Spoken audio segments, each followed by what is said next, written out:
बिस्मिल्लाहिर्रहमानिर्रहीम। अस्सलामुअलैकुम। हमारे चैनल में खुश आमदीद। नाजरीन, आज आपके लिए मैं इंतहाई खौफनाक, सनसनीखेज और दिलचस्प कहानी लेकर आई हूँ।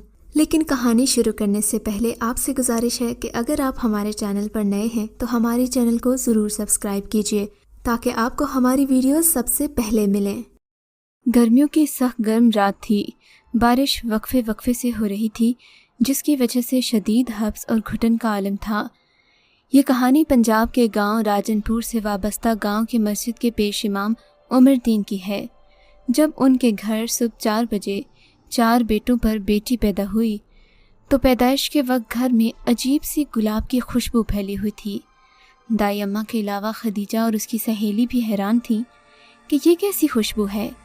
खदीजा ने समझा कि इमाम साहिब ने अगरबत्तियां जलाई होंगी, सो बात आई गई हो गई। किसी ने भी इस बात को ज़्यादा ध्यान नहीं दिया, लेकिन बच्ची को जो भी देखता ही रह जाता। वो बेहद हसीन थी।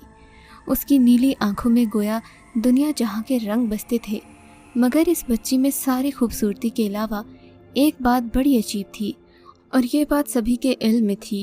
इस बच्ची के हाथ पैर काफ़ी बड़े थे, जिस्म नाजुक पतला सा, गुलाबी सुर्खी माइल रंगत, सुनहरी बाल, नीली नीली आंखें।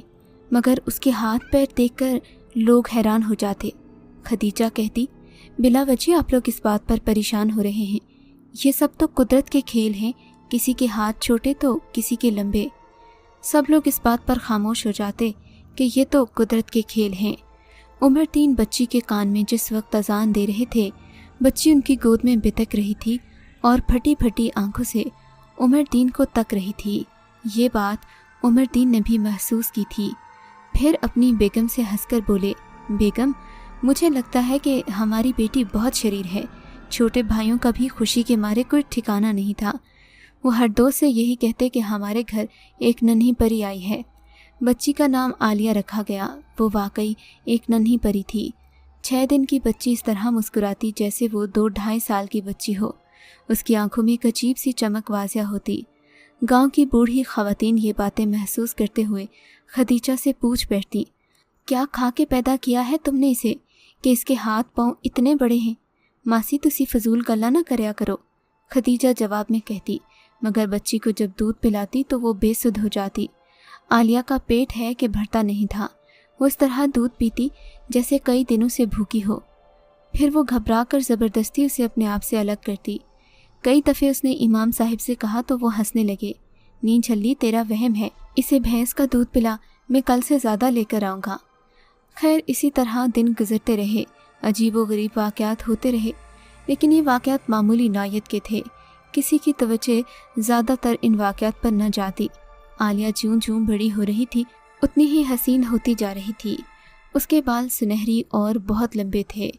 उमरदीन हर दफ़े उसे गंजा कर देता कि शायद उसके काले बाल निकल आएँ और लंबाई में कम हों, क्योंकि खदीजा के लिए इन बालों को संभालना मुश्किल हो जाता था। मगर हर दफ़े उसके बाल उगते तो वो हद से ज़्यादा लंबे और घने होते। गांव की लड़कियां उसके बालों पर रश्क भी करती, मगर कुछ तो हसद करती थीं। आलिया जैसे जैसे बड़ी हो रही थी, उमरदीन ने उसे नमाज और दीनी तालीम की तरफ मुतवज्जे करना चाहा, मगर वो ना तो नमाज पढ़ती न ही मदरसे जाकर कुरान। भाई अपने साथ लेकर जाते, लेकिन वो रो पीट कर वापस आ जाती। वावेला इतना मचाती कि पूरा आसमान सर पर उठा लेती, लेकिन फिर भी घर भर की लाडली थी। हर वक्त तितली बनी रहती, कभी इधर उड़ती तो कभी उधर। घर के नज़दीक ही गुलाब का एक बहुत बड़ा बाग था। आलिया मौका पाते ही वहाँ पहुँच जाती और फूलों से बातें करती पाई जाती। बाग के माली भी उसे फूलों से बातें करते देखकर हैरान होते, मगर वो उसे आलिया का बचपना समझकर खामोश हो जाते, क्योंकि वो इमाम उमरदीन की बड़ी ही इज़्ज़त करते थे।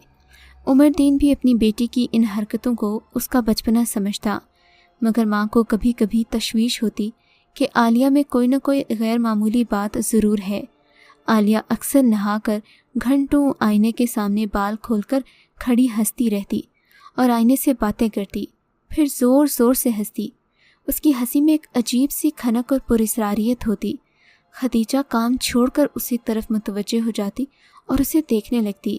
वो कुछ कहने के लिए मुंह खोलती तो उसे लगता کہ ज़ुबान उसका साथ नहीं दे रही। आलिया ने वक्त से पहले ही जवानी की दहलीज पर कदम रखा तो गांव में उसके हुस्न के चर्चे होने लगे।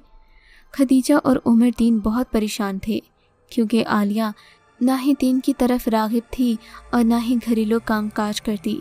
बड़े भाई ने सख्ती से काम लेना चाहा तो वो और भी ज़िद्दी बन गई।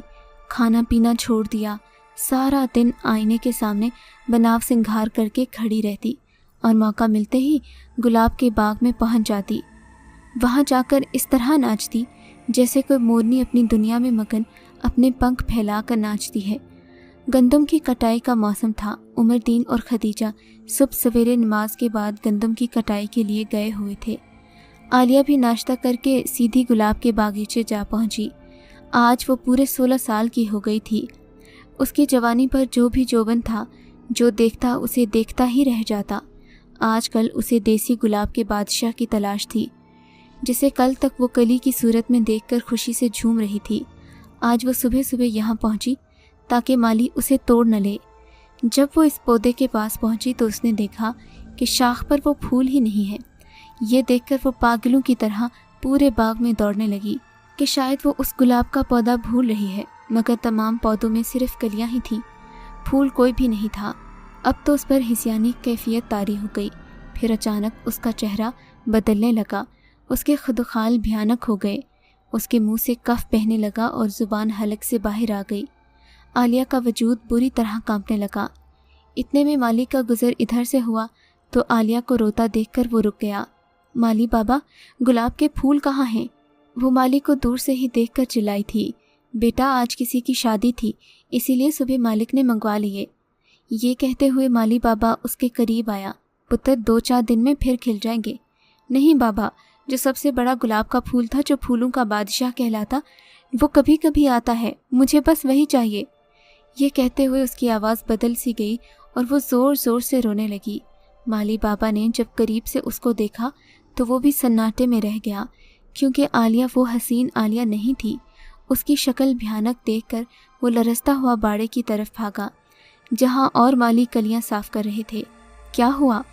वो आलिया वो मज़ीद आगे कहते कहते ज़ुबान उसका साथ नहीं दे रही थी। तमाम लोग उस जगह की तरफ भागे। देखा तो आलिया बेहोश पड़ी हुई थी। उसकी ज़ुबान मुंह से बाहर निकली हुई थी, हाथ पैर मुड़ चुके थे। पेश इमाम को लोग खेत से बुला कर लाए। वो आलिया को इस हालत में देखकर बहुत परेशान हो गए। कहने लगे, ये मेरी बेटी नहीं है, ये आलिया हो ही नहीं सकती। बहरहाल बड़ी मुश्किल से उन्हें यकीन आया तो उसे घर लाया गया। खदीजा ने जब अपनी बेटी की हालत को देखा तो वो भी रोने लगी। गांव के लोगों ने पेश इमाम साहिब और खदीजा को तसल्ली दी। इन्हें राय दी कि आलिया को किसी आमिल को दिखाया जाए क्योंकि ये मामला इतना सीधा नहीं है जितना हम समझ रहे हैं। बड़ी मुश्किल से एक आमिल साहिब को तलाश किया गया। इन्होंने जब आलिया को देखा तो परेशान हो गए। कहने लगे कि किसी गंदी रूह ने आलिया को अपने बस में किया हुआ है। इससे निजात दिलवाने के लिए मुझे 3 दिन का चिल्ला काटना पड़ेगा। जुमेरात, जुम्मा, हफ्ता मैं चिल्ला काटूंगा। एक बात बताता चलूँ, अगर इस चिल्ले में मैं कामयाब ना हो सका तो आलिया की जान भी जा सकती है। आप आलिया के बाप हैं, मैं आपको पहले ही बता रहा हूँ। इमाम साहिब तो अपनी बेटी की हालत से परेशान थे। कहने लगे, मेरे भाई कुछ भी हो, मैं अपनी प्यारी सी फूल सी बच्ची को फिर से खुशबाश और सेहतमंद देखना चाहता हूँ। आमिल साहिब उनके कहने पर मुतमईन हो गए। चिल्ला करने की हामी भर ली गई, लेकिन मसला ये था कि इस चिल्ले के लिए कुछ चीज़ें दरकार थीं। 1 दर्जन अंडे, 1 दर्जन कागजी लीमू, 1 कपड़े की बनी हुई गुड़िया, 1 दर्जन बारीक सुइयाँ, 1 मिट्टी की कोरी हांडी। जुमेरात को मैं नमाज के बाद बैठ जाऊंगा। आमिल साहिब ने कहा, तुम भी मेरे साथ मौजूद होगे। अमल के दौरान तुम्हें डरना नहीं है और ना ही मुझे किसी बात के लिए मना करना है। अगर बीच में कोई ऐसी बात होगी तो तमाम मेहनत रायगां चली जाएगी और तुम्हें नहीं पता कैसे कैसे दिखावे और कैसे कैसे बहकावे तुम्हारे सामने आएंगे।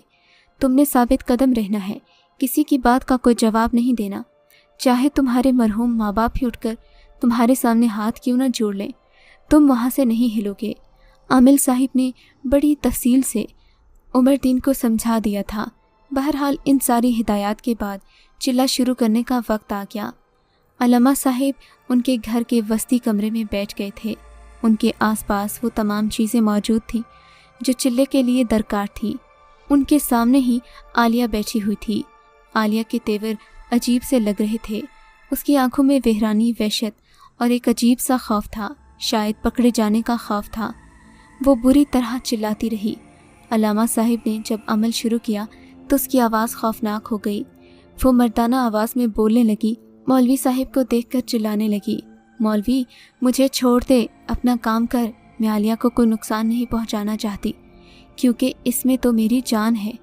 جب یہ ماں کے پیٹ میں تھی، اس کی ماں پرانے قبرستان کے ساتھ والے گاؤں جا رہی تھی۔ مجھے بھی ایک ایسی ہی حاملہ ماں کی تلاش تھی جس کے پیٹ میں بچی کا حمل ہو۔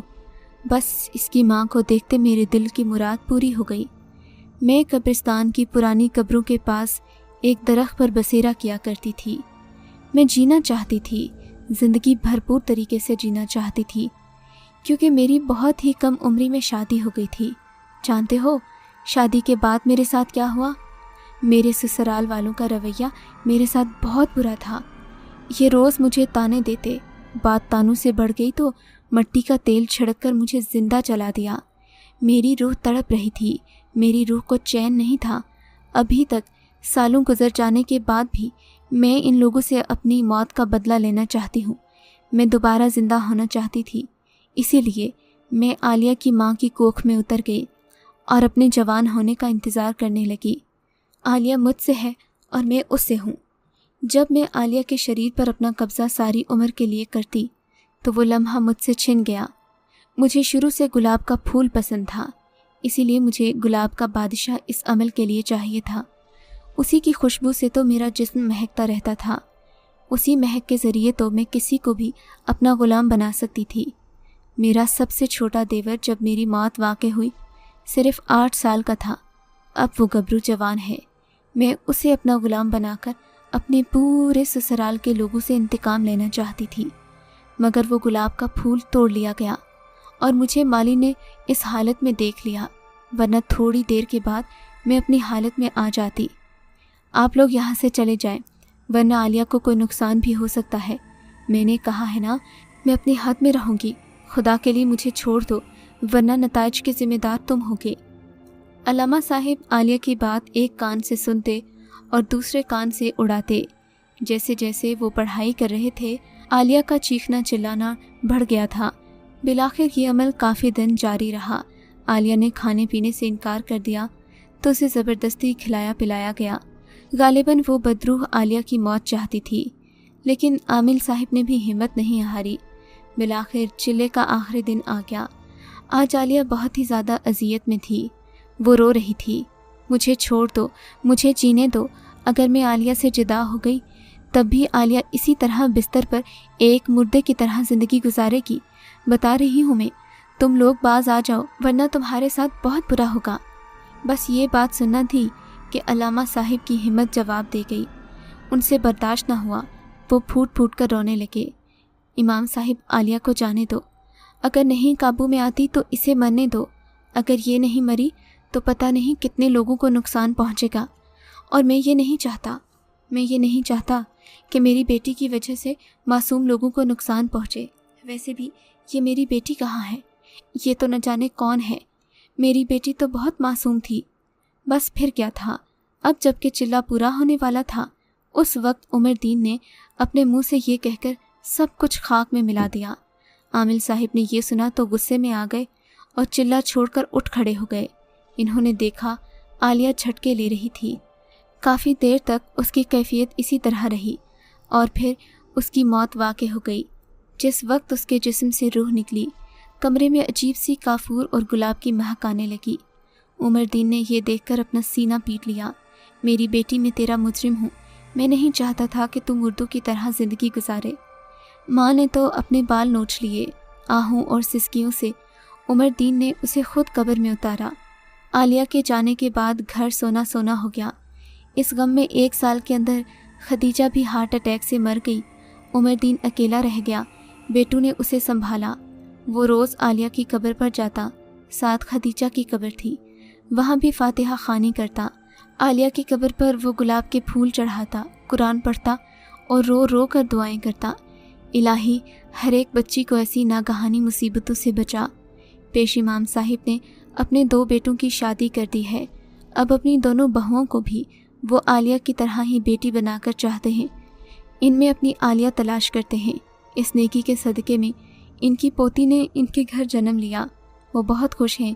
ان کی پوتی ماشاءاللہ بالکل صحت مند ہے۔ انہوں نے اپنی پوتی کا نام راحیلہ لکھا ہے، عالیہ سے ملتا جلتا۔ خدا ان کی راحیلہ کو محفوظ رکھے کہ وہ بہت ہی نیک دل بچی ہے۔ اگر آپ کو یہ کہانی اچھی لگی ہے تو اس ویڈیو کو لائک کیجیے اور اس طرح کی مزید ویڈیوز دیکھنے کے لیے ہمارے چینل کو سبسکرائب کیجیے۔ اور ہاں، اگر آپ کی کسی دوست، رشتہ دار یا بہن کے ساتھ خدا نہ کرے ایسا کوئی واقعہ پیش آیا ہے تو ہمیں کامنٹ سیکشن میں اس کے بارے میں ضرور بتائیے۔